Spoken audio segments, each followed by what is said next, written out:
Le soir où tout s'est effondré. Je portais le tailleur bleu marine que Marin préférait. Des coutures anthracite, subtiles mais impeccables. Elle avait repassé ma chemise elle-même ce matin-là, en fredonnant quelque chose que je ne reconnaissais pas. J'avais pris ça pour un bon signe. Elle ne m'avait pas touché depuis des jours. Elle n'avait pas ri à mes blagues depuis des semaines. Mais elle avait touché cette chemise. Je m'accrochais à ça comme à un sens. C'est dire à quel point j'étais pathétique, lisant de l'affection dans les plis. Le gala avait lieu à l'hôtel Silvermore, en centre-ville. Sol en marbre luisant de vernis et rire toujours un peu trop répété. C'était la soirée de Jasper, mon petit frère, le nouveau chouchou de l'entreprise. Il venait de conclure la fusion avec Whitlock, un projet que papa poursuivait depuis des années. Tout le monde le disait brillant, charmant. L'avenir d'Ellison et I, mon nom, notre nom, gravé dans le verre, et j'avais l'impression d'être à l'extérieur, de regarder à l'intérieur. Marin était radieuse. Bien sûr, toujours. Robe argentée douce, cheveux coiffés en un chignon naturel, ses boucles d'oreilles bleu pâle que je lui avais offertes pour notre 5e anniversaire. Elle les portait encore. J'aurais préféré ne pas le remarquer. J'aurais préféré ne pas m'en soucier. J'ai joué le rôle. J'ai souri. J'ai serré des mains. J'ai hoché la tête quand ils ont porté un toast à Jasper. Il a prononcé un discours qui a fait pleurer la moitié de la salle. J'ai applaudi. Pas trop fort, juste assez pour prolonger la performance. Puis les lumières se sont tamisées et ils ont annoncé une surprise. Un diaporama. Souvenir du voyage. Client, contrat, famille, héritage. Quelqu'un a chuchoté près du bar. L'écran s'est allumé. Une douce musique de piano a joué. Les premières photos étaient inoffensives.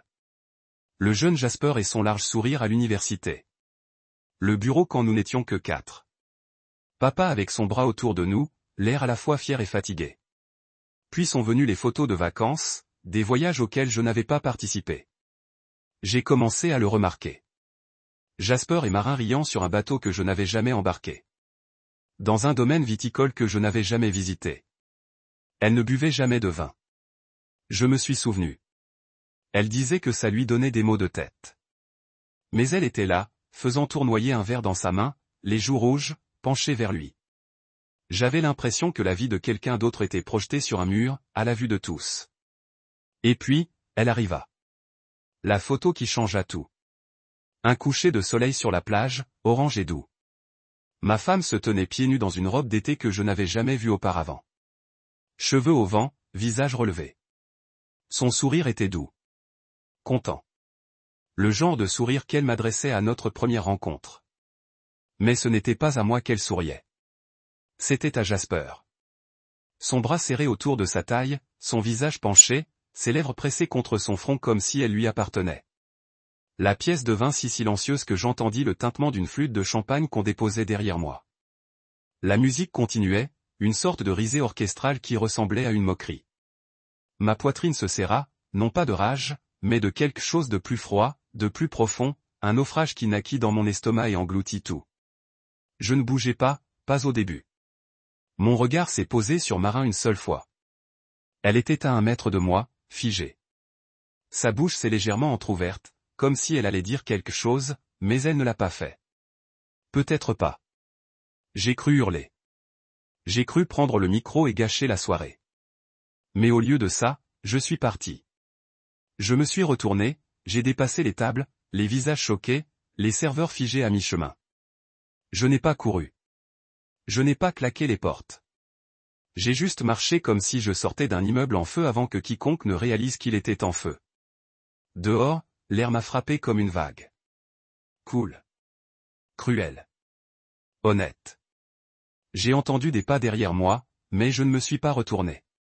Une voix, la sienne, m'a appelé, « Daniel, attends, s'il te plaît. » J'ai continué à marcher. Je ne savais même pas où j'allais. La voiture était garée 3 pâtés de maison plus loin. Je l'ai déverrouillée, je suis monté dedans et je suis resté assise là, les mains sur le volant, le regard perdu. La radio a lancé une station de jazz douce qu'elle aimait, et je l'ai éteinte instantanément. Mes doigts tremblaient, mais mon visage restait immobile. Je ne pleurais pas. Je ne criais pas. J'en avais juste assez. Le trajet du retour était flou. Je me souviens des feux rouges, des phares qui passaient à travers mes vitres comme des accusations. Quand je suis arrivé dans notre allée, je ne suis pas entré. Impossible. Je suis resté assise là, dans le noir, pendant près d'une heure.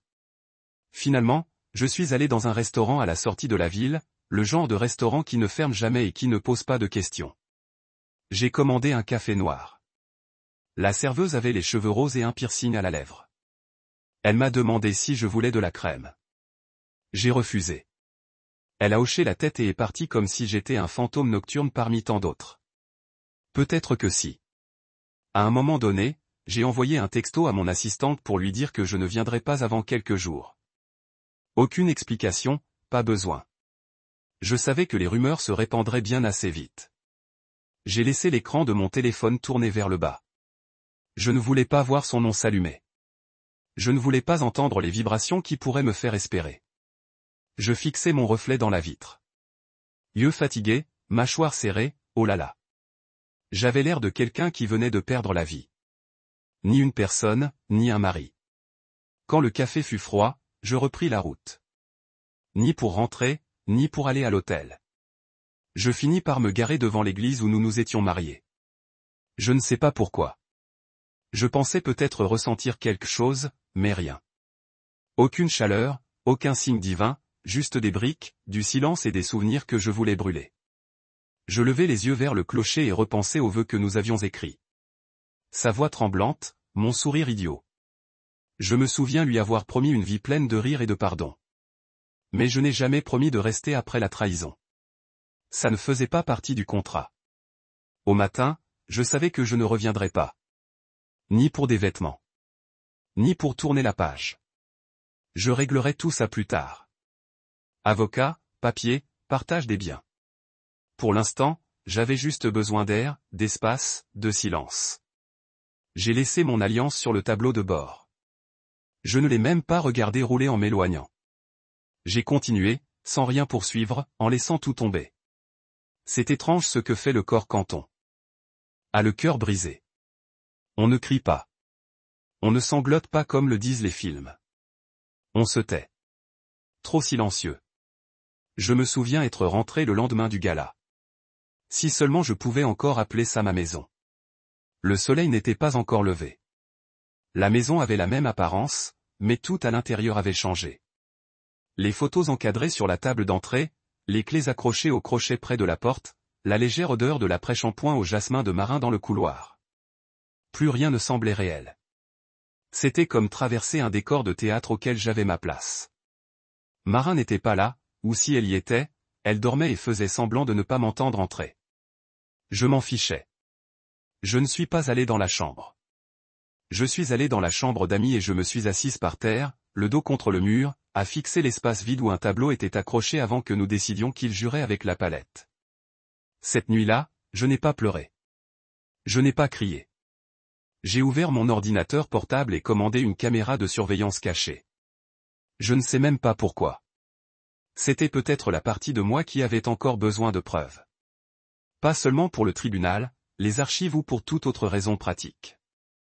Non, c'était pour moi. Pour la partie de moi qui n'arrivait toujours pas à y croire avant de le voir de mes propres yeux. La caméra est arrivée 2 jours plus tard. Petite, discrète, nichée dans un faux détecteur de fumée. Je l'ai installée au plafond de notre chambre, juste au-dessus du placard. Marin était sous la douche quand je l'ai fait. Le timing était facile. Elle jouait toujours de la musique, une douce musique acoustique, qui masquait le bruit de mon escabeau tiré depuis le garage. J'ai travaillé silencieusement, efficacement, comme je l'avais fait lorsque j'avais construit le cadre de lit de mes propres mains il y a des années. Je passais mes doigts sur ce même bois avant de descendre. Je croyais que cette pièce était sacrée. Maintenant, je voulais juste la vérité. La caméra était connectée à mon téléphone. Je ne la consultais pas constamment. Je l'ai laissée fonctionner pendant 4 jours. J'ai à peine dormi. Je suis resté absente presque tous les soirs. J'ai fait semblant de travailler tard. J'ai eu 2 accidents de voiture. J'ai mangé du fast-food sans goût. Et le 5e soir, c'est arrivé. La vidéo est arrivée à 21h43. Une notification sur mon écran, alors que j'étais assise dans une laverie ouverte 24h24, à regarder un sèche-linge essorer le linge de quelqu'un d'autre. Je l'ai regardé là, assise sur cette chaise en plastique orange qui grinçait à chaque fois que je bougeais. D'abord, il y a eu le bruit, la porte de la chambre qui grinçait, puis des pas, deux séries, des rires, son rire, inimitable. Je l'entendais depuis que j'étais enfant. Et puis sa voix. Marin, douce, aguicheuse, familière d'une manière qui ne m'appartenait plus. Je l'ai regardé déboutonner son chemisier comme si elle l'avait fait pour lui des centaines de fois. Peut-être l'avait-elle fait. Elle n'avait pas l'air nerveuse. Elle semblait chez elle, à l'aise. Elle a enlevé son chemisier et l'a jeté sur la chaise dans le coin. Celui où je lisais ses poèmes quand elle était malade. Jasper l'a prise dans ses bras comme si elle était à lui, comme si elle avait toujours été à lui. Ils n'ont même pas hésité. Ils ont utilisé notre lit, celui que j'avais construit, celui auprès duquel j'avais prié quand on essayait d'avoir un bébé, celui où elle avait pleuré contre moi après les funérailles de son père. Et maintenant, elle laissait mon frère lui parcourir le dos comme si elle était un trophée qu'il avait enfin réclamé. J'ai écouté l'enregistrement en entier, chaque minute, sans avance rapide ni retour en arrière. Je l'ai regardé comme on regarde un incendie ravager la maison où on a grandi. Choqué, mais incapable de détourner le regard. À la fin, je ne l'ai pas supprimé. J'ai juste laissé tomber le téléphone sur mes genoux. Ma mâchoire était si serrée que je sentais la tension dans mes oreilles. Mes mains ne tremblaient pas. Mon cœur ne battait pas la chamade. C'était pire que ça. J'étais parfaitement calme. Et dans ce calme, quelque chose s'est brisé. Je suis rentré chez moi ce soir-là, j'ai pris le chemin le plus long, j'ai baissé les vitres, j'ai laissé le vent froid me réveiller brusquement. Quand j'ai franchi la porte, Marin était déjà rentrée. Elle était dans la cuisine, les cheveux humides, pieds nus, vêtue de cette robe verte que je lui avais offerte pour notre 3e anniversaire. Je me souviens avoir pensé qu'elle avait l'air à l'aise dedans, comme quelqu'un qui n'avait rien à cacher. L'air sentait légèrement le romarin. Elle remuait quelque chose sur la cuisinière. Dis donc, a-t-elle dit sans se retourner. J'ai fait de la soupe. Tu en veux? Je me suis approché d'elle. J'ai regardé la casserole. C'était de la bisque de tomate, sa préférée. Je n'ai jamais vraiment aimé ça. Trop sucré. Mais j'ai hoché la tête quand même. Ouais, la soupe a l'air délicieuse. Elle m'a alors souri, le genre de sourire que je courais après pendant des jours. Et je lui ai souri en retour. Non pas que je ressentais quoi que ce soit, mais parce que je ne voulais pas lui donner la satisfaction de savoir qu'elle m'avait brisé. Je voulais qu'elle pense que tout allait bien. Je voulais qu'elle croie que le masque que je portais était réel. Alors, je me suis assis à table, j'ai mangé lentement, j'ai complimenté l'assaisonnement.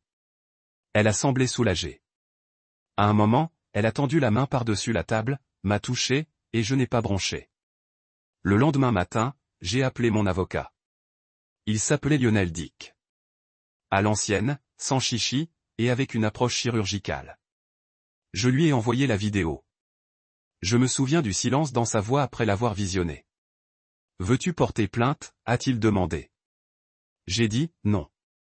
Tu veux rendre l'affaire publique? J'ai dit, non encore. Tu veux les détruire? J'ai regardé le lever du soleil par la fenêtre et j'ai dit, je veux juste partir. À midi, les papiers étaient prêts. Divorce avec motif, trahison irréconciliable, infidélité, compromis familial. Lionel s'est occupé des démarches. J'ai quitté la maison le lendemain. Je n'ai pas claqué la porte. Je n'ai pas laissé de mots.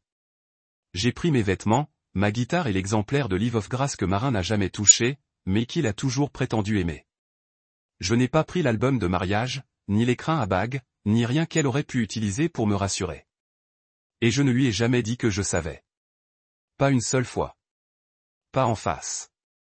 Je l'ai laissé s'interroger. Je l'ai laissé deviner. Je lui ai accordé le silence. Ma revanche ultime est parfaite. Je n'ai pas appelé. Je suis simplement arrivé chez mes parents le lendemain du dépôt des papiers. Le temps avait changé. Un ciel gris qui pesait sur tout. Je me suis garé sur le trottoir comme une étrangère, pas dans l'allée où je jetais mon vélo, là où Marin et moi étions un jour, sous la neige du réveillon de Noël, à rire en racontant un goûter renversé. Ma mère a ouvert la porte, vêtue d'un cardigan à boutons de perles. Le maquillage déjà fixé, cette touche de non-sens qui me disait toujours qu'elle s'attendait à quelque chose, mais pas à moi. Et certainement pas à ça. Elle ne m'a pas serré dans ses bras, s'est juste reculée et m'a laissé entrer comme une invitée lointaine, par politesse. La maison sentait encore le cirage aux agrumes et un truc qui cuisait. Toujours trop parfaite, trop post-apocalyptique. Mon père était dans le salon, la cheminée crépitait doucement malgré la chaleur ambiante. Il leva les yeux de son journal et me fit un demi-nœud. « Daniel, je ne me suis pas assise, je n'ai pas enlevé mon manteau. Je suis resté planté dans l'entrée comme si la maison risquait de me recracher si je m'enfonçais trop. Ma voix était posée quand je parlais. Je divorce de Marin. » Les sourcils de ma mère se haussèrent. Pas de surprise, juste par calcul. « Tu es sûr ? » J'ai appris pour elle et Jasper. Un silence. Une seconde, peut-être deux. C'est tout ce qu'ils m'ont accordé. Puis mon père plia son journal et soupira par le nez. La famille, c'est compliqué. Compliqué. C'est comme ça qu'il appelait ça. Pas de trahison, pas de saleté, pas l'effondrement de tout ce que j'avais connu. Juste compliqué. Maman, dis-je lentement en me tournant vers elle. Il a couché avec ma femme. Elle toucha la chaîne en or à son cou, celle avec laquelle elle jouait toujours quand elle était mal à l'aise. Daniel, n'aggrave pas les choses plus que nécessaire. Pire encore, je sentais le calme se fissurer. Tu crois que c'est moi le problème ? Personne ne dit ça, marmonna mon père. Déjà debout, déjà las de la conversation. On se dit juste que c'est peut-être un sujet que vous pourriez aborder. Vous trois, vous discutez comme si on était des colocataires qui se disputaient pour la vaisselle. Comme si ce n'était pas mon frère qui couchait avec la femme à côté de laquelle j'avais cru mourir. Soyons clairs, dis-je en déglutissant difficilement. Je ne quitte pas Marin comme ça. J'en ai fini avec Jasper et j'en ai fini avec tous ceux qui pensent que ce n'est qu'un malentendu. Ma mère s'avança alors, la voix tendue par la retenue. C'est ton frère. Non, j'ai dit que c'était lui. Le silence régna. Juste le crépitement du feu et le tic-tac lointain de l'horloge antique dans le couloir. Pour la première fois de ma vie, je les voyais clairement, non pas comme des parents, ni comme des membres de la famille, mais comme des gens qui traçaient des limites que je n'avais pas remarquées jusqu'à ce que je saigne du mauvais côté. Des gens qui préfèrent l'illusion de l'harmonie à la vérité. Je suis venu ici, dis-je, non pas pour demander de l'aide ou de la compassion, juste pour dire au revoir. Je me suis retourné et je suis parti avant qu'il ne puisse répondre. Je ne voulais pas entendre ces faibles justifications, ces déclarations de police vides. Je n'avais plus besoin d'eux. Ce soir-là, j'ai emballé les dernières affaires de l'appartement que Marin et moi partagions. Je ne me suis pas occupé des choses importantes. Le canapé, la vaisselle, la porcelaine de mariage que nous n'utilisions jamais. Qu'elle garde tout ça. Qu'elle s'installe au milieu des ruines et qu'elle considère cela comme son chez-soi. J'ai emménagé dans un loft au-dessus d'un magasin de meubles d'occasion à Brighton, une ville dont personne dans ma famille ne parlait jamais, sauf pour plaisanter sur le mauvais café ou les nids de poules. J'aimais ça pour cette raison. Personne ne me suivrait là-bas. Personne ne me reconnaîtrait. J'ai payé 3 mois en liquide. L'endroit était en désordre quand j'ai reçu les clés. Fenêtres fissurées, parquet poussiéreux, mais il y avait une grande lucarne et le silence. C'était suffisant. Pendant une semaine, j'ai dormi par terre. J'avais un sac de couchage et une lampe d'occasion achetée au magasin du dessous. J'ai commandé des plats à emporter que j'ai à peine touchés. Je marchais des heures chaque jour juste pour sentir la douleur dans mes jambes, comme une punition ou une preuve que j'existais encore. Et puis, le 7e jour, je suis passé devant un refuge. Une trace de boue sur la vitrine a attiré mon regard.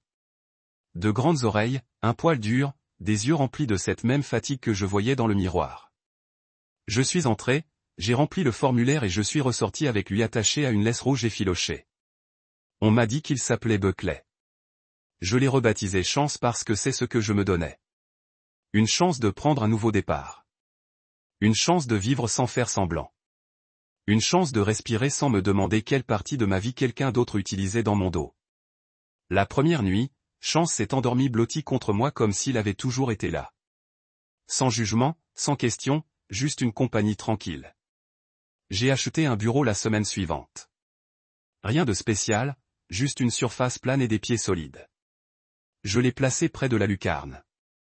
J'ai ouvert mes vieux carnets, ceux que je n'avais pas touchés depuis des années. J'écrivais de courts textes, des essais, un poème de temps en temps. Marin disait que c'était une perte de temps, que je devais me concentrer sur les heures facturables. J'avais écouté. J'avais toujours écouté, mais maintenant j'écrivais pendant des heures. J'écrivais tout ce que je n'avais jamais dit. Les choses que je gardais enfouies dans ma gorge pendant que mon monde s'embrasait. Elles ne me manquaient pas.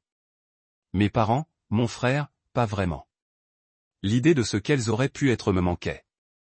Le fantasme que je portais en moi comme un bouclier. Mais les vraies versions, celles qui restaient silencieuses face à la trahison, je les ai laissées là où elles devaient être, derrière moi. Un après-midi, alors que la pluie tapait légèrement sur le toit, j'ai regardé autour de moi dans le grenier.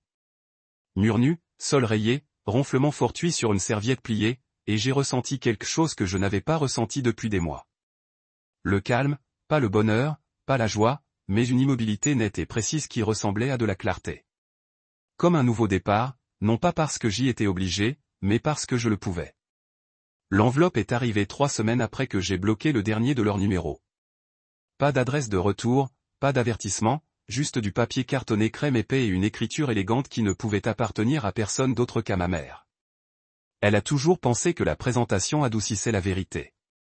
À l'intérieur se trouvait une photo sur papier glacé. Jasper et Marin, bras dessus bras dessous, souriant sous un auvent blanc sur un bateau. Le ciel était bleu azur, les coupes de champagne accrochant le soleil comme des prismes miniatures. Mon frère portait des lunettes de soleil et ce sourire satisfait qui charmait autrefois les investisseurs. Marin était vêtu de blanc, bien sûr. Elle pencha la tête vers lui, les lèvres entr'ouvertes par un rire. Sa main reposait légèrement sur sa poitrine, au-dessus du cœur que je croyais autrefois pouvoir me confier. Au dos, écrit de la main de ma mère, de rien. Ne laisse pas l'amertume t'isoler. Maman, je n'ai pas fulminé. Je n'ai pas jeté la carte à travers la pièce ni crié des jurons en l'air. Je l'ai emporté dans la cuisine, les placé dans l'évier, et craqué une allumette et les regarder se recroqueviller et noircir jusqu'à ce qu'il ne reste plus que des cendres et une fine traînée de fumée. La flamme ne crépitait pas. Elle dansait. Les lâchers n'étaient pas une explosion. C'était une combustion silencieuse et délibérée de ce qui ne me servait plus à rien. Je n'avais pas besoin d'eux pour tourner la page. Je ne voulais pas d'excuses murmurées à voix basse. Je voulais de la distance, du silence, et peut-être un peu de paix. Le même jour, je suis allé au café-librairie du coin. Pas pour un livre, pas pour un café, juste pour un endroit où il n'y avait pas de fantômes. L'endroit était coincé entre un salon de manucure et un prêteur sur gage, avec de la peinture écaillée aux vitrines et une enseigne au néon clignotant annonçant le chapitre 1. Ça sentait les grains torréfiés et les vieilles pages, comme quelque chose de solide, de vivant. Je faisais la queue derrière 2 étudiants qui débattaient de la moralité des triangles amoureux. La barista derrière le comptoir avançait avec une grâce lasse, les cheveux relevés en un chignon désordonné, les manches retroussées au-delà des coudes. Elle ne portait pas d'étiquette, juste une paire de doigts tachés d'encre et un regard qui disait qu'elle en avait vu plus que la plupart des gens. Quand mon tour fut venu, elle pencha la tête et demanda, « Quel est votre chapitre préféré de la vie jusqu'à présent ?» Non, qu'est-ce que vous aimeriez ? Non, comment s'est passée votre journée ? Je la fixai, un instant, désarmé. Excusez-moi. Elle désigna le panneau derrière elle. Je ne l'avais pas remarqué auparavant, écrit à la craie sous les plats du jour. Racontez-moi votre chapitre préféré. Je choisirai votre boisson. J'hésitais. Mon premier réflexe fut de mentir, de chercher quelque chose de nostalgique, de rassurant. Mais la vérité me fila avant que je puisse l'arrêter. Celle que je n'ai pas encore écrite. Elle sourit, pas largement, mais chaleureusement, sincèrement. Et puis, on recommence. Elle se retourna sans ajouter un mot, se déplaçant comme quelqu'un qui n'a pas besoin de remplir les silences avec des miettes. Je la regardais verser, cuire et remuer. Il y avait un rythme, une honnêteté. Quand elle me tendit la tasse, nos doigts, un instant unique, plus que je n'en avais eu en des années de dîners de famille forcés et de rituels conjugaux creux. Je trouvai un siège près de la fenêtre. Chance se blottit à mes pieds. Il me suivait partout maintenant, toujours à quelques pas derrière, comme s'il s'assurait que je ne disparaisse pas. Je sirotai le café, noisette, fort, légèrement sucré, et j'ouvris mon carnet. Les mots me vinrent plus facilement ce jour-là. Ni parfait, ni profond, mais sans filtre, honnête. Elle s'approcha avec un torchon pour essuyer la table voisine et fit un signe de tête en direction du carnet. Tu es écrivain? Je secouai la tête. Je l'étais. Peut-être que je recommence. Elle ne me demanda pas ce que j'écrivais. Elle ne me fouina pas, elle me dit simplement. On a tous des pages qu'on ne lit jamais à voix haute. Je levai les yeux. Et toi? Je suis plutôt une poète du café, dit-elle. Tu sais, amer, brûlant, et rarement apprécié jusqu'à mon départ. On a ri tous les deux. Ce genre de rire qu'on ressent dans les côtes parce que ça fait un bail. Je ne lui ai pas demandé son nom. Elle n'a pas demandé le mien. On l'a laissé là, dans cet espace fragile entre des inconnus et quelque chose d'un peu plus profond. Quand je suis parti, elle m'a fait un signe de la main, rapide et désinvolte, et je suis rentré chez moi avec une chaleur dans la poitrine qui n'avait rien à voir avec le café. Ce soir-là, je me suis allongé par terre avec chance, les yeux fixés au plafond, repensant à cette question. Mon chapitre préféré. Je pensais que c'était celui de mon mariage ou celui de l'ouverture de notre deuxième cabinet avec Jasper. Mais ces souvenirs étaient maintenant infectés, gonflés de trahison et de bruit. Je ne voulais plus y vivre. Je voulais des pages blanches, des nouveaux départs. Je voulais construire une vie qui ne se résumerait pas à prouver ma valeur à des gens trop aveugles pour la voir. Le lendemain matin, j'ai emballé les derniers souvenirs du mariage, le faire-part en lettres dorées, les vœux manuscrits que nous n'avons jamais tenus, les reçus d'hôtel de la lune de miel. Je ne les ai pas déchiquetés. Je ne les ai pas brûlés. Je les ai simplement rangés et laissé la boîte au fond du placard, là où les vieux mensonges allaient mourir. Je retournais au café tous les 2 ou 3 jours. J'ai appris qu'elle s'appelait Ri. Elle me l'a dit à la 3e visite comme si ce n'était pas important, comme si elle s'était souvenue de le dire seulement parce que je revenais sans cesse. Elle posait toujours de nouvelles questions. Qu'est-ce qui vous manque le plus de votre jeunesse? Ou quelle est la dernière chose que vous vous êtes pardonné? Je n'ai jamais eu besoin de réponse, mais elle n'en a jamais eu besoin. Elle ignorait mon nom de famille. Peu lui importait. Elle ne m'a posé aucune question sur Jasper, Marin ou le feu que j'avais traversé. Elle me tendait juste des tasses aux noms ridicules comme « le coup de théâtre » ou « fort, mais pas amer » et me laissait tranquille. Et c'est peut-être comme ça que la guérison a commencé. Pas de grandes révélations, pas de crise ni de grands discours, juste de petits moments, de discrète reconnaissance que tu étais toujours là, que tu choisissais toujours de te réveiller, que tu choisissais toujours de parler, même si ta voix avait été utilisée contre toi. Les cendres dans l'évier s'étaient dissipées depuis des jours. Mais quelque chose d'autre subsistait, quelque chose de plus solide que le chagrin. Je n'avais pas de nom pour ça à l'époque. Peut-être que je ne le sais toujours pas, mais j'avais l'impression de devenir. Tout a commencé par un message vocal des RH, le genre de message qui ne dit pas grand-chose, mais qui en dit assez. Ton poli, formulation soignée. Bonjour, Daniel. Nous aimerions vous parler d'un sujet sensible qui nous a été signalé. Veuillez nous rappeler dès que possible. La voix était celle de Paula Matt, responsable de la conformité de l'entreprise. Elle avait toujours l'air de s'excuser pour des choses qu'elle ne pouvait pas arrêter. J'ai réécouté le message 2 fois. Je n'avais pas travaillé chez Ellison & I depuis mon départ. Marin n'avait pas mis les pieds dans l'immeuble depuis que le diaporama du petit gala de Jasper avait révélé que mon mariage était une performance artistique. Alors, que voulait-il donc? J'ai rappelé, bien sûr. Je n'avais pas peur. J'étais curieuse. La suspicion ronflait déjà sous la surface comme une vieille blessure qui se fait sentir avant l'orage. Paula a répondu à la 2e sonnerie. Daniel, merci de m'avoir rappelé. J'ai bien peur que des inquiétudes aient été soulevées concernant votre comportement récent. Ce mot, comportement, a déclenché quelque chose. Je me suis levé, je me suis dirigé vers la fenêtre de mon loft et j'ai contemplé le toit rouillé de l'autre côté de la ruelle. Quel comportement, ai-je demandé d'une voix neutre. Il y a eu des signalements de harcèlement envers Jasper et Marin. J'ai cligné des yeux. Vous plaisantez. Je ne plaisante pas, a-t-elle répondu. Ils ont soumis des documents, des captures d'écran des réseaux sociaux, des messages qu'ils prétendent avoir été envoyés depuis des comptes anonymes, des propos menaçants, des messages hostiles. Nous sommes tenus d'enquêter. Je n'avais pas prononcé leur nom à voix haute depuis des mois. Je n'avais rien publié sur les réseaux sociaux, à part une photo de Chance endormie au soleil, mais je ne le lui avais pas dit. pas encore. Quel genre de message? Je demandais des choses comme « J'espère que le karma te trouvera bientôt. Ton heure approche » et quelques vagues illusions de violence. Les messages étaient anonymes, mais il croit que le langage est cohérent avec le vôtre. Mon rire était sec, sans humour, alors il porte plainte contre moi pour des commentaires anonymes dont ils ne peuvent pas prouver l'origine. Il demande une révision officielle, Daniel. J'ai secoué la tête. Bien sûr qu'ils le font. Après avoir raccroché, j'ai ouvert le tiroir de mon bureau et sorti le journal en cuir où je notais tout, chaque interaction, chaque date, chaque document que j'avais soumis au cabinet ou à mon avocat. J'ai imprimé des captures d'écran de mon téléphone ne montrant aucune activité, aucun compte, aucune publication correspondant à leurs affirmations. J'ai envoyé un courrier à Polo avec une déclaration officielle en pièces jointes.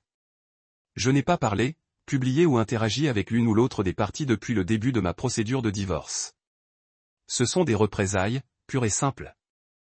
Je ne me laisserai pas influencer par leur récit. Puis je me suis déconnecté de tout, de toutes les plateformes, j'ai supprimé toutes les applications, changé tous les mots de passe. Ce soir-là, je me suis assis devant mon ordinateur portable avec Chance recroquevillé sous le bureau et j'ai commencé quelque chose de nouveau. Un blog. Pas de nom, pas de photo, pas de vengeance, juste la vérité. Ma vérité. J'ai appelé ça la sortie silencieuse. J'ai écrit sur la trahison et l'abstrait.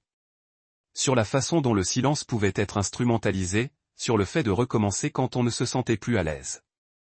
Je ne les ai pas dénoncés. Je n'en avais pas besoin. Je n'écrivais pas pour punir. J'écrivais pour respirer. Le premier message a été vu 3 fois, puis 20, puis 200 fois. Quelqu'un l'a partagé, quelqu'un a partagé. La semaine suivante, ma boîte mail était pleine. Pas de menaces, mais de remerciements. Les gens ont écrit des choses comme « Je pensais être la seule ». Ou « Tu as mis des mots sur quelque chose que je n'ai jamais dit à voix haute ». Une femme a écrit « Ma sœur a couché avec mon fiancé. Tout le monde m'a dit de lui pardonner. Votre histoire m'a aidé à comprendre pourquoi je n'avais pas à le faire. Je n'ai pas répondu à toutes, mais je les ai lues une par une. J'ai laissé leurs mots effacer l'amertume que Jasper et Marin avaient laissée derrière eux. Parce que chez ces inconnus, j'ai trouvé quelque chose que ma famille ne m'avait jamais donné. De la validation, pas de la pitié, pas une neutralité molle, juste une reconnaissance discrète. Ce qui m'était arrivé n'était pas normal. Et partir n'était pas cruel. C'était une question de survie. Le blog est devenu un rituel. Une fois par semaine, je publiais. Parfois une réflexion, parfois un souvenir, parfois juste une simple ligne. On n'est pas obligé de verser du sang pour ceux qui nous ont poignardés. Celle-là est devenue virale. J'ai éteint mon téléphone quand il a atteint les 50 000 partages. Race a découvert le blog par hasard. Un après-midi, nous passions devant la place publique en sirotant des thés glacés et en nous demandant si la nana avait sa place sur une pizza. Quand elle a dit « Alors, quand allais-tu me dire que tu es discrètement célèbre sur Internet ?» Je me suis figé. Tu as vu. Elle haussa les épaules. Quelqu'un l'avait partagé sur mon fil d'actualité. Je n'ai su que c'était toi qu'au 3e message. L'écriture me ressemblait. J'attendais le jugement, les questions inquiètes, l'insinuation que je m'accrochais trop à la douleur, mais au lieu de cela, elle sourit. C'est honnête, courageux même. Je pensais que ça n'avait plus d'importance. Je l'avoue. Ça compte pour ceux qui le lisent. Je la regardais, et là, c'était de nouveau la sérénité dans son regard. Comme ça, elle me voyait sans les années de stigmatisation familiale gravées sur mes épaules. Avec Ri, je n'avais pas besoin d'être Daniel Hay, le fils de Founders, le frère de Golden Boys. Je pouvais juste être l'homme qui partait et se remettait à écrire. Plus tard dans la semaine, j'ai reçu un message via le formulaire de contact du blog. Pas de nom, pas d'objet, juste une phrase. Tu te crois clean, mais tu as tout gâché avant. Je savais que c'était Marin ou Jasper, peut-être les deux. Je n'ai pas répondu. Je n'ai pas réagi. J'ai juste continué à écrire.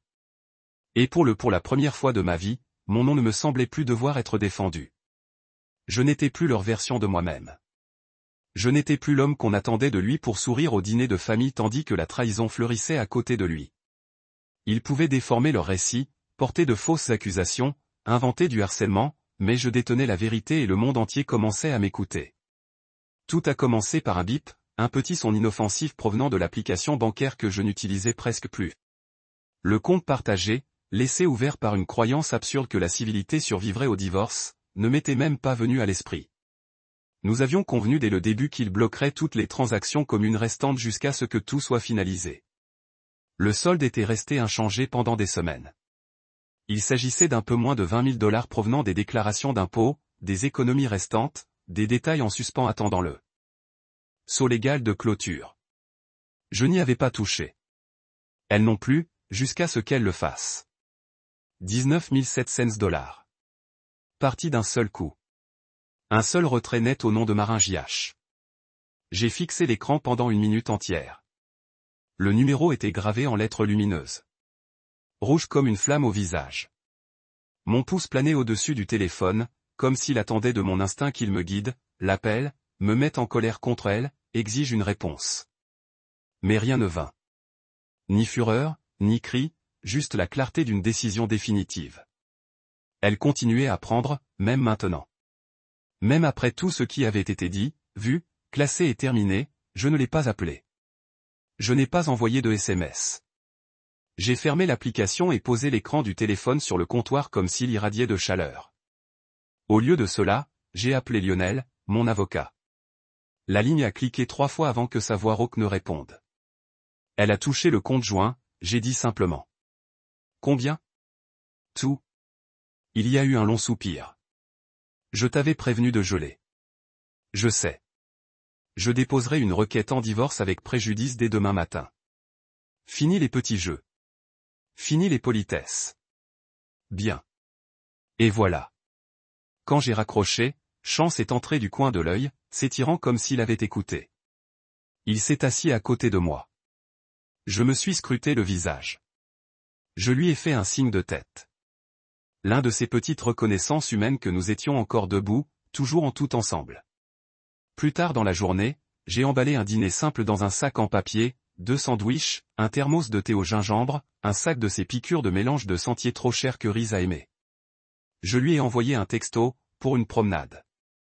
Elle a répondu quelques secondes plus tard. Rencontrez-moi à Groveview en vain.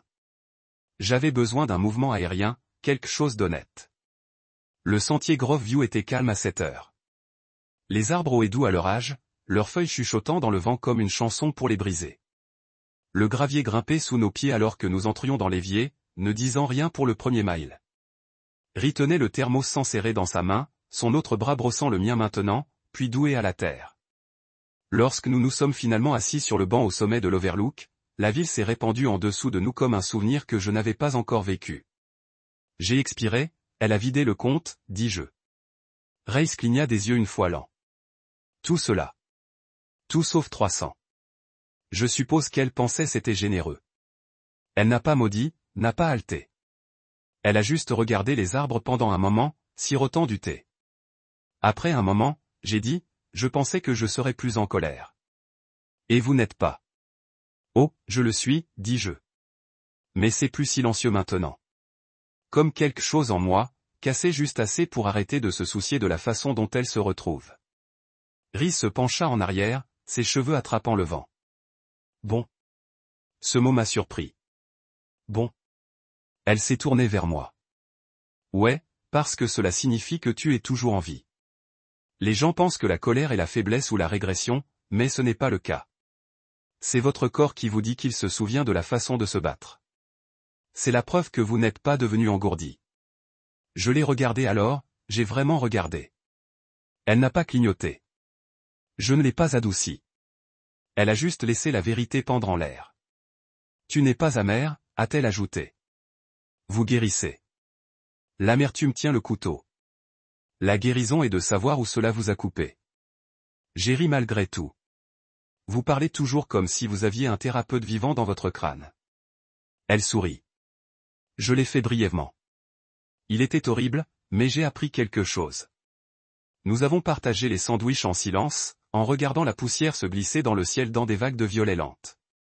Chance bouclée à nos pieds comme une encre vivante, la queue battante contre la jambe du banc de temps en temps. Vous savez quelle est la pire partie? J'ai dit enfin.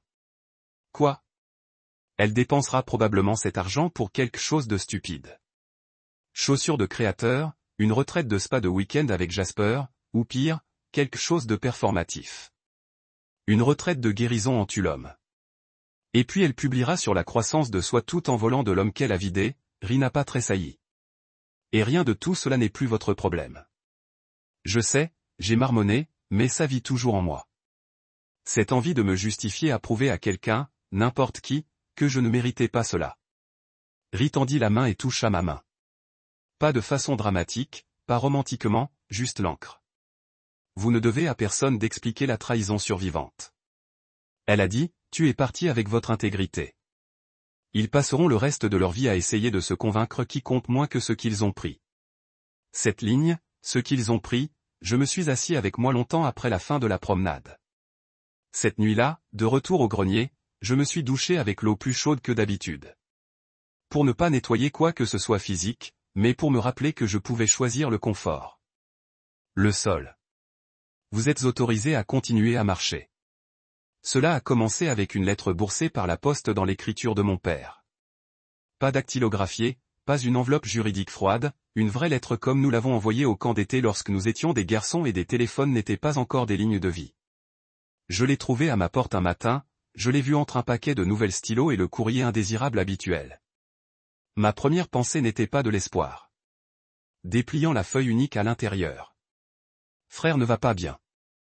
Marin le quitte. Il est en spirale. Il a besoin de toi. Alors, sommes-nous, papa? Pas d'excuses, aucune reconnaissance de ce qu'il avait fait. Juste une convocation enveloppée de culpabilité. C'était toujours son style. La comptabilité émotionnelle payée dans les dettes silencieuses. Nous vous avons élevé. Nous vous avons nourri. Maintenant, soyez fidèles. Peu importe à quel point nous avons tort, peu importe à quel point nous avons laissé glisser. La lettre sentait légèrement de Cologne et de cendre. Je l'ai repliée sans répondre. Mais les messages ne se sont pas arrêtés là. Les messages vocaux ont commencé à inonder. Premièrement, la voix de mon père, raide et professionnelle. Appelez-nous. C'est une famille, Daniel. Ne vous allumez pas le dos. Puis ma mère. Chérie, nous ne choisissons pas les côtés. Nous vous demandons simplement d'avoir de la compassion. Vous êtes toujours celui avec le cœur. Elle a fait ressembler un compliment. Ce n'était pas le cas. C'était une attente. Être doux. Pardonner. Être celui qui fait la paix. Même quand ce sont eux qui le brisent. Les emails ont suivi. Quelques courts, certains désespérés. Certains habillés de nostalgie. Vous vous souvenez du voyage à la plage? Comment vous et Jasper avez construit cet horrible château de sable et juré que c'était une forteresse? D'autres étaient une pure manipulation. Il boit trop. Il ne parlera à personne d'autre que vous. Nous avons peur. Je n'ai répondu à rien. Non pas parce que je voulais me venger, mais parce que j'avais fini d'effectuer de l'empathie pour les gens qui ne l'ont jamais gagné. Je n'avais pas besoin d'être la plus grande personne. J'avais juste besoin d'être libre. Une nuit après la 6e message vocal de la journée, je me suis assis sur le toit avec Ri. Elle a apporté une bouteille de vin rouge qui avait le goût de poivre et de mémoire. Nous nous sommes assis sur une couverture entourée de lumières de cordes que j'avais finalement mise en place. De minuscules orbes brillants comme des lucioles ont pris à mi-pensée. Elle m'a tendu un verre et a dit, vous ressemblez à quelqu'un qui essaie de ne pas crier. J'ai laissé échapper un souffle que je n'avais pas réalisé que je tenais. Ils veulent que je revienne pour le réparer. Riz n'a pas clignoté. Tu vas? Non. Elle a pris une gorgée de vin et a hoché la tête comme si c'était la seule réponse qui mérite d'être dite à haute voix. Il continue de dire qu'il ne va pas bien que Marin reste qu'il s'effondre. Je m'arrêtais et une petite partie de moi, la partie qu'ils ont construite, se demande toujours si c'est mal de l'ignorer. Elle n'a pas interrompu. Elle ne l'a jamais fait. Mais je me souviens, j'ai continué, comment ils ne m'ont pas défendu quand ils rampaient dans le lit avec ma femme. Comment ils m'ont dit de parler. Comment ils ont dit que la famille est compliquée et m'a fait sentir comme fixer des limites était la trahison. Ri s'assit dans son verre et m'a regardé directement. Tu ne manques pas, Daniel. Il manque ce que vous donniez. Votre silence, votre fidélité, votre volonté de saigner pour leur confort. Cette phrase a atterri avec précision. Pas cruel, juste précis. J'ai hoché la tête lentement, les mots assis lourds, mais vrais. Ils ont raté la version de moi qui n'a pas dit non. Exactement. Une brise nous est passée et de hasard remua de sa sieste sur la couverture, s'étirant avec un grognement bas. Rhys se gratta derrière ses oreilles. Tu sais, dis-je. C'est drôle. Il continue de demander ce qui est arrivé au vieux Daniel, mais c'est la raison pour laquelle il est parti. Rhys leva son verre. Ensuite, voici à l'homme qui n'est pas mort, il a juste arrêté de jouer. Nous avons tincé des lunettes. Pas d'applaudissements, pas de fanfare, juste que l'immobilité que j'avais commencé à avoir envie de plus que justice. La paix n'était pas une destination. C'était une décision que je n'arrêtais pas de prendre chaque fois que je ne décrochais pas le téléphone. Chaque fois que je laisse leur message sans réponse, je coche toujours la boîte de réception de temps en temps. Appelez-le habitude, de la curiosité ou de la dernière embée du vieil Daniel qui pensait que quelqu'un dirait enfin « Je suis désolé ». Mais ils ne l'ont jamais fait. Seules les justifications, s'il vous plaît. Vêtues de nostalgie. Les promesses de nous pouvons être à nouveau entières. Comme s'ils ne savaient pas que ce sont eux qui l'ont brisé en premier lieu. Après le départ de Rhys cette nuit-là, je suis retourné dans le grenier et je me suis assis à mon bureau. Je n'ai pas écrit de blog. Je n'ai pas déclaré. Je viens de sortir mon journal et j'ai écrit une phrase. Vous n'êtes pas égoïste pour avoir refusé de reconstruire les ponts que vous n'avez pas brûlés. J'ai fermé le livre et expiré. À l'extérieur, la nuit l'a poursuivi. Les voitures au loin, une faible sirène, quelqu'un qui rit de rue. Et pour une fois, je n'avais pas l'impression de manquer quoi que ce soit. Je n'avais pas disparu. J'ai finalement cessé de répondre aux gens qui ne m'ont jamais vraiment vu. L'enveloppe était épaisse et clinique, estampillée du logo de St. Alder's Medical Center et m'adressait. Nom complet, numéro d'appartement correct. Pas d'erreur. Je l'ai ouvert au comptoir de la cuisine à mi-chemin à travers les restes au micro-ondes. Chance qui ne fait pas autour de mes pieds en espérant le poulet tomber à la fourrure. Monsieur Daniel Aye, votre profil génétique indique un match de donneur potentiel pour Monsieur Jasper Aye, qui subit actuellement un traitement pour insuffisance rénale. J'ai arrêté de lire l'insuffisance rénale. Mon frère, l'homme qui avait volé ma femme, a menti sur mon visage, enterré mon nom sous des chuchotements et des accusations juridiques, était maintenant allongé dans un lit d'hôpital, les reins échouant, espérant un miracle, et apparemment je l'étais. Le micro-ondes BIPE.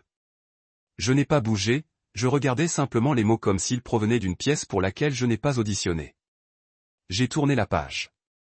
Il y avait une dérogation, un formulaire de version, des boîtes à cocher, des termes à considérer. Attachée à elle, une note manuscrite, non pas d'un médecin, mais de ma mère, pliée dans des tiers parfaits. Elle avait toujours été soignée, même dans le chaos. Ce n'est pas le passé. Il s'agit de ce qui est bien. S'il vous plaît, Daniel, ne le laissez pas mourir. Maman, pas d'excuses, pas de réflexion, juste des attentes. Comme si le sang coulant dans mes veines réalisait à nouveau les leurs. Comme si la biologie devait l'emporter sur la trahison, j'ai laissé la nourriture au micro-ondes et j'ai marché jusqu'à la fenêtre. Dehors, le réverbère scintillait doucement, jetant de longues ombres sur le trottoir où un couple marchait main dans la main, riant tranquillement. La vie normale, la vie simple, le genre que je construisais lentement, soigneusement, brique by brique, car tout s'est effondré. J'ai pensé à Jasper dans une robe d'hôpital. Pâle, faible, effrayé, peut-être. Je l'ai imaginé avec la même expression qu'il portait le jour où j'ai attrapé les images. L'aspect de quelqu'un qui savait qu'il ne méritait pas de s'en tirer mais essaierait quand même de toute façon. J'ai réfléchi à la façon dont il n'a jamais appelé une seule fois pour m'excuser. Jamais écrit. Juste des accusations, des poursuites, une lâcheté derrière mon dos. Et maintenant, il avait besoin de quelque chose de moi. Je n'ai pas répondu à la lettre ce soir-là. Je ne l'ai pas déchiquetée non plus. Je l'ai glissée sous un tas de vieux factures et je suis sorti pour une promenade avec Chance, ayant besoin de distance de mon propre nom. Le lendemain matin, j'ai appelé l'hôpital. Pas mes parents, pas Jasper. Une femme nommée Angela de la coordinatrice de la transplantation a repris. Professionnelle de la voix polie. C'est Daniel Aye, dis-je. Vous m'avez contacté au sujet d'un match d'honneur. Oui, elle a dit plein d'espoir. Nous avons été informés que vous êtes un frère primaire. Merci d'avoir appelé. Je n'appelle pas pour accepter. Une pause. Monsieur, puis-je demander pourquoi? J'ai gardé ma voix. Parce que je ne suis pas obligé de sauver quelqu'un qui a essayé de me ruiner. Il y avait une autre pause. Pas longtemps, juste lourd. Je comprends, a-t-elle finalement dit, le ton plus doux.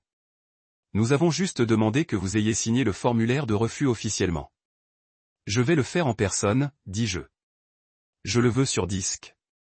Saint-Alders était de l'autre côté de la ville près de l'eau. J'ai conduit en silence, en regardant la ville passer comme un documentaire de la vie de quelqu'un d'autre. Je n'étais pas allé de ce côté de la ville depuis avant le divorce. Marin aimait le béastro par la jetée. Elle porterait de longs foulards et parlerait de Paris tout en sirotant les cappuccinos trop chers. C'est drôle comme je me souvenais encore que le hall de l'hôpital était tous des carreaux polis et du calme artificiel, des murs pastels, de l'art apaisant, de l'illusion de la sécurité.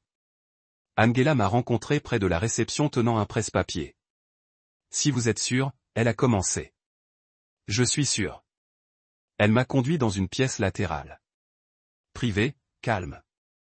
J'ai lu le formulaire de refus. Cela n'a pas pris longtemps. J'ai coché les cases, signé la ligne, daté. Mon épingle s'est déplacée sans hésitation. Alors que je remettais le presse-papier, Angela hésita. Il ne va pas bien, dit-elle doucement. Je sais que sa famille dit. Ce n'est pas ma famille, dis-je calmement. Un autre silence. Puis elle hocha la tête, ramassa la forme et me laissa seule. Mais je n'avais pas fini. Je me suis dirigé vers l'ascenseur et j'ai appuyé sur le bouton pour l'étage des soins intensifs. Je n'ai pas demandé la permission. Je n'en avais pas besoin. Je connaissais mon chemin dans les hôpitaux. J'avais fait du bénévolat à l'université. Je connaissais les panneaux, les codes, le rythme des endroits remplis de désespoir silencieux. Remembered. 4 lines, Palsquin, The Beeping of Monitor Keeping Time. Et Wasawak, Barely, Eyes Half Lighted, Drifting. Et Blinked When et Saume, Like et Wasn't sur Iwas Real. I Stepped Closer. So, this is what it take to see you face to face. Et Opened is smooth. Nothing came out at first, then a y grasp. Danda. No, I cut in. You don't get to say my name. H.I.S. eyes glistened. Ouéter de la douleur ou de la honte, je ne pouvais pas dire. Femme, dis-je tranquillement. Tu as pris ma pièce, mon nom. Et vous m'avez regardé démêler et rien dit. J'avais tort. Tu étais un lâche. Il n'a pas discuté. Peut-être parce qu'il ne pouvait pas. Peut-être parce qu'il savait. Elle t'a quitté. J'ai demandé. Il hocha la tête. J'ai presque souri. Pas par joie. Par clarté. Par à quel point tout cela était prévisible. Eh bien, j'ai dit, maintenant, tu sais ce que ça fait. Sa respiration atteignait. Que ce soit de la culpabilité ou des organes défaillants, je m'en fichais. Je suis venu ici, dis-je, pour vous dire en personne. Je ne te sauve pas. Son visage froissé. S'il vous plaît. Ce n'est pas une vengeance, ai-je dit. Ce sont des limites. Et pour une fois, je garde le mien. Je suis sorti sans regarder en arrière. Dans l'ascenseur, je me suis finalement exhalé. De retour à la maison, j'ai ouvert mon cahier et écrit une ligne. La miséricorde est une durée à ceux qui ne l'ont jamais montrée. Ensuite, je me suis versé un verre de vin, je me suis assis à côté du hasard et j'ai regardé le soleil glisser derrière les toits de Brighton, plus en paix que je ne l'ai jamais été. C'était un son que je n'avais pas entendu depuis des mois. Mon ancien anneau propre. Celui que j'avais oublié, je n'ai jamais changé sur mon téléphone de sauvegarde. J'ai gardé ce téléphone alimenté la plupart du temps, niché dans un tiroir à côté des chargeurs expirés et une paire de casques noisés en céline que je n'ai jamais utilisés. Mais cette nuit-là, pour des raisons que je ne peux pas expliquer, je l'ai allumé. Peut-être que je cherchais une photo que je pensais que j'enregistrerais là-bas. C'était peut-être la curiosité. Peut-être qu'une partie de moi voulait toujours la preuve que le silence avait été gagné. L'écran cligna des yeux et presque immédiatement les notifications ont frappé comme la grêle. Les alertes tombent en succession rapide, l'une après les autres jusqu'à ce qu'elles se brouillaient ensemble. 103 appels manqués à partir d'un seul numéro. Jasper. Au début, je pensais que c'était un problème. Ensuite, j'ai vu les messages vocaux, 14 et les messages, des dizaines, tous attendant dans cette petite boîte de réception comme quelque chose pourri derrière une porte scellée. Je ne les ai pas ouverts. Pas tout de suite. Je me tenais au milieu du loft. La lueur de l'écran peignant mon visage en bleu froid léger tandis que le hasard se gémit de l'autre pièce comme il pouvait sentir le statique grimper ma colonne vertébrale. Je me suis assis à mon bureau, j'ai tourné le téléphone face vers le bas et j'ai regardé la fenêtre pendant 1 minute complète. À l'extérieur, il avait commencé à pleuvoir, un rythme lent et régulier contre le verre qui m'apportait généralement du réconfort. Pas ce soir. Ce soir, c'était comme un bruit de fond pour quelque chose qui rampe de la tombe. J'ai ouvert le premier message vocal. Daniel, s'il vous plaît, c'est moi. Je sais que je n'ai pas le droit de demander, mais elle est partie. Marin est parti. Je viens de sortir. Pas d'avertissement. Pas au revoir. Je pense que j'ai tout ruiné. La voix était comme s'il avait pleuré ou bu ou les deux. J'ai ouvert le deuxième. Vous aviez raison sur tout. Elle ne m'a jamais aimé. Pas vraiment. Elle m'a utilisé pour se sentir puissant. Je vois ça maintenant. Le troisième était plus court. Je ne sais plus qui je suis. À la cinquième, j'ai arrêté d'écouter. Les messages n'étaient pas pour moi. Ils étaient pour la version de moi dont il se souvenait avant l'affaire, avant les mensonges, avant le silence. Le frère qui avait l'habitude de réparer les trous, de lisser les catastrophes familiales, de réparer les choses. Cet homme était parti. Le téléphone a de nouveau bourdonné dans ma main. Un autre appel. Vivre cette fois. Je l'ai refusé sans réfléchir. Riz a marché quelques minutes plus tard, pieds nus, portant un sweat à capuche qui ne lui appartenait pas. C'était le mien, le noir fané avec un logo fissuré d'une retraite dans laquelle je ne suis jamais allé. Elle a jeté un coup d'œil à mon visage et a incliné sa tête. Que s'est-il passé? J'ai levé le téléphone. Jasper a trouvé un chemin à travers. Elle n'a pas demandé si j'ai répondu. Elle n'a pas demandé si j'avais l'intention de le faire. Au lieu de cela, elle s'est approchée, a décroché le téléphone doucement, l'a alimenté et l'a placé dans le tiroir où elle appartenait. Laissez les fantômes se parler. J'ai laissé échapper une respiration que je ne savais pas que je tenais. Elle a versé 2 tasses de café, une pour moi, une pour elle, et s'est assise à côté de moi sur le canapé, tirant ses genoux comme elle l'a toujours fait quand quelque chose était trop grand pour être nommé. Il a dit qu'elle l'avait quitté. J'ai murmuré. Elle l'a probablement fait. Lui sonnait cassé. Race n'a pas clignoté. Et je me suis tourné vers elle. Et je suppose qu'une partie de moi pensait que je me sentirais mieux d'entendre cela, mais je ne le fais pas. Je ne ressens rien. Elle sourit douce et sachant. C'est ce qu'on appelle la guérison. Nous avons siroté notre café en silence. J'ai repensé à la dernière fois que j'ai vu Jasper. Son visage creux à l'hôpital. Le désespoir dans sa voix quand il a chuchoté s'il vous plaît comme un enfant suppliant la nuit de ne pas venir. Cet homme était un étranger pour moi maintenant. Non pas parce qu'il était brisé, mais parce que j'ai finalement compris. Je ne me manquais pas. Il a raté la facilité de mon pardon, l'utilité de ma loyauté, la fiabilité de mon silence. Je pensais que le pardon était de lâcher prise. Mais parfois, il s'agit de tenir ferme, de dire « vous ne pouvez pas être le méchant ». Et a toujours demandé que le héros se présente. Le lendemain matin, je me suis rendu au café pour me vider la tête. Race ne fonctionnait pas, son jour de congé. Mais la fille au comptoir connaissait maintenant ma commande. Mélange d'immobilité, de sucre, pas de place. Je me suis assis près de la fenêtre, ordinateur portable ouvert, stylo à la main. Sur une page vierge, j'ai écrit une liste. Au sommet, des choses que je ne dois plus. 1. Une explication. 2. Une réponse. 3. Ma paix. 4. Mon corps comme sacrifice. 5. Ma voix comme leur bouclier. 6. Ma loyauté envers les personnes qui traitent la trahison comme temporaire. 7. La version de moi qui a dit oui à tout par peur de l'abandon. J'ai fermé le livre. C'était suffisant. De retour au grenier, j'ai trouvé un hasard en regardant les oiseaux à travers la fenêtre, sa queue remuant doucement. Je me suis assis à côté de lui, posa une main sur le dos. Vous souhaitez jamais pouvoir parler? Je lui ai demandé. Il a bâillé en réponse. J'ai souri. Ouais, moi non plus.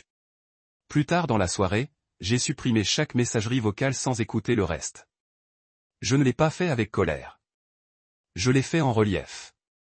Chaque balayage avait l'impression de couper une attache de quelque chose que je n'avais pas réalisé me l'alourdir. Quand Riz est revenue, elle m'a trouvé sur le sol, dos contre le canapé. COS contraire à mon côté comme une marque de ponctuation. Mauvaise nuit, elle a demandé. Plus maintenant. Elle s'assit à côté de moi, son épaule brossant la mienne.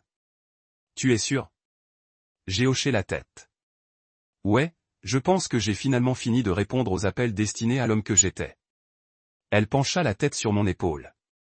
Ensuite, il est peut-être temps de bloquer complètement le numéro. Je l'ai fait avant même de se lever. Et pour la première fois depuis la nuit de ce diaporama maudit, je me suis endormi sans m'attendre à ce que les fantômes se feraient un chemin dans mes rêves. C'était près du bas de la boîte de stockage, sous les écharpes hivernales que je ne portais plus, et un paquet de documents fiscaux que j'avais déjà rafraîchis sous un nouveau comptable. Le cadre était plus lourd que je ne me souvenais. Verre épais, coin doré, toujours vierge, pas de poussière, pas de rayures, comme si elle n'avait pas vieilli par jour.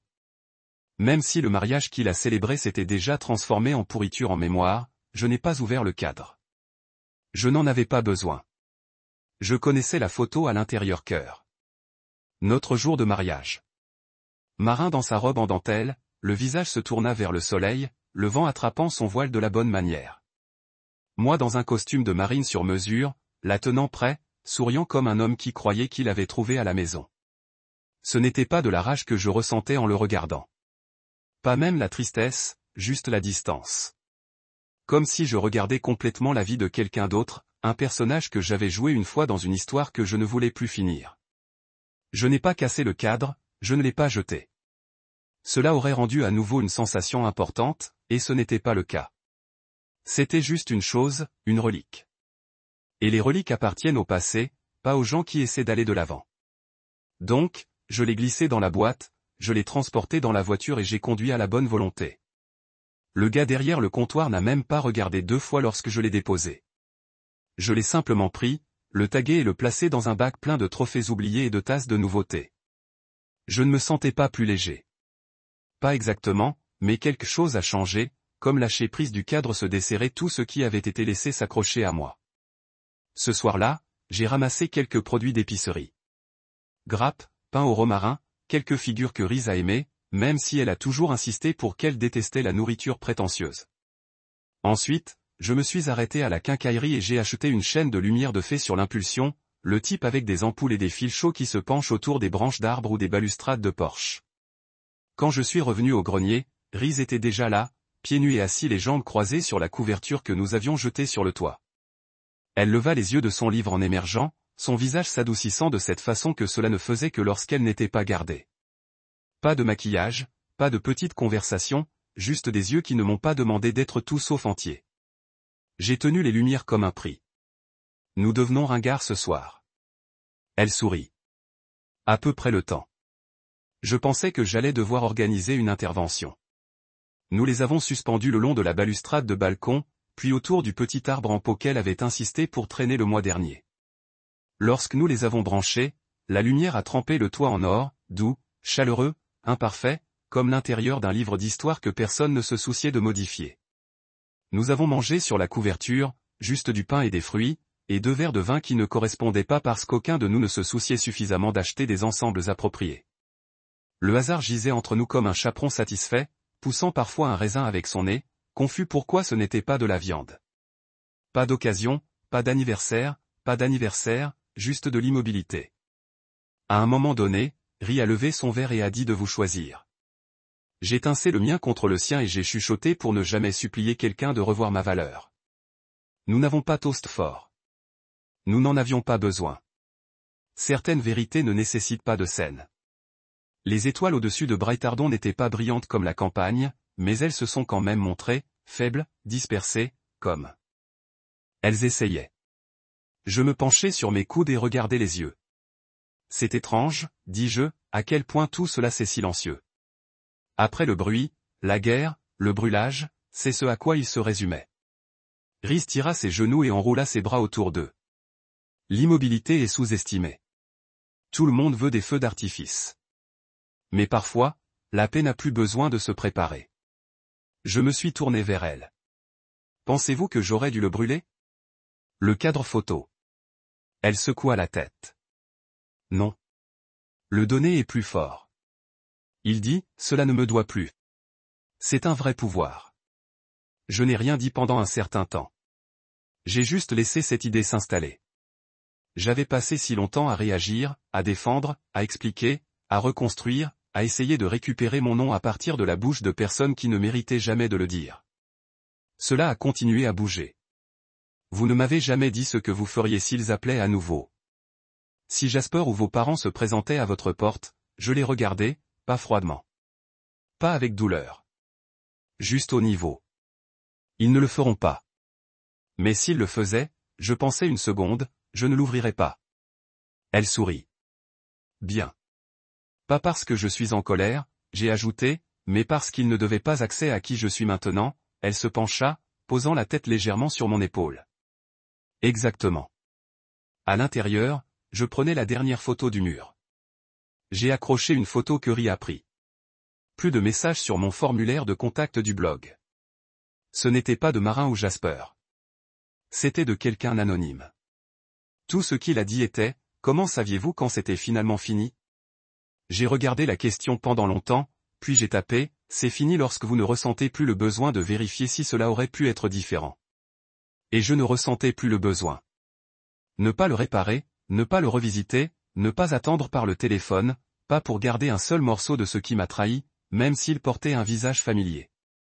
C'était la liberté finale. Pas de vengeance, pas de validation, mais de l'autorisation silencieuse de simplement passer à autre chose. Le lendemain matin, j'ai pris chance tôt. Le ciel était une lavande pâle, des nuages étirés comme du coton à l'horizon. Il a trotté avec une nouvelle énergie, des queues se balançant comme un métronome. J'ai inspiré profondément, laissé-le remplir tous les coins de moi. Je n'attendais pas le prochain message, les prochaines excuses, la prochaine tempête. Je ne se préparais plus. Je vivais.